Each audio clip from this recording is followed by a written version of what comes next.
আমার কাছে মনে হয়েছে কমিশনগুলো 3টা কাজ করার চেষ্টা করেছে। অ্যাটলিস্ট যে 6টা কমিশন, জাতীয় ঐক্যমত্য কমিশনের অংশ, যেগুলো রিপোর্টগুলো যতটা নিষ্ঠার সঙ্গে পড়া সম্ভব আমার পক্ষে আমি পড়েছি,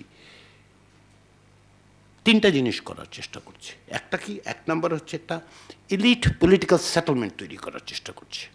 দ্বিতীয় হচ্ছে যেটা, সেটা আমার পক্ষপাতের বিষয় নয়, কিন্তু আপনি খেয়াল করলে দেখবেন যে দ্বিতীয় যেটা হচ্ছে, পুরো জিনিসটাই বিবেচনা করা হয়েছে খুব ইনস্টিটিউশন সেন্ট্রিকভাবে।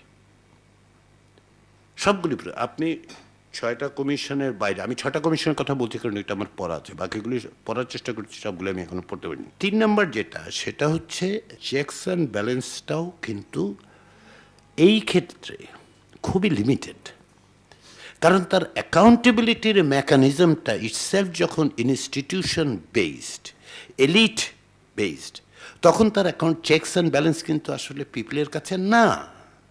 আপনি আগেই ডিসাইড করে ফেলছেন, দুটো কন্ডিশন যখন, থার্ড কন্ডিশন যাওয়ার আগে আপনার এই ফেট ডিসাইডেড হয়ে গেছে যে আপনি আসলে পারবেন না, আপনি এমন কোনো ব্যবস্থা করতে পারবেন না যেটা আসলে পাবলিকের কাছে আপনাকে নেবে, জনগণের কাছে নেবে, আপনাকে বড় জোর পলিটিক্যাল পার্টির কাছে নেবে, এর বেশি নেবে না কিন্তু।